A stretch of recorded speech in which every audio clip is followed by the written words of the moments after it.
उत्तर दिल्ली पोलिसांनी कुस्ली गँगच्या 2 सदस्यांना अटक केली आहे। एका व्हायरल व्हिडिओच्या आधारे पोलिसांनी ही कारवाई केली आहे।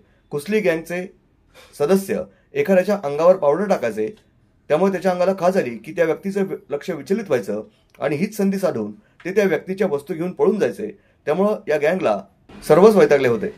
अखेर या गँगचा पर्दाफाश झाला असून 2 जणांना अटक केल्यानं या गँगच्या लुटमारीची माहिती आता मिळणार आहे। एक व्हिडिओ व्हायरल झाला, दिल्लीतल्या सदर बाजारातला हा व्हिडिओ आहे। पोलिसांनी स्वतः हा व्हिडिओ पाहिला आणि स्वतःहून कारवाई करत 2 जणांच्या मुसक्या वळल्या।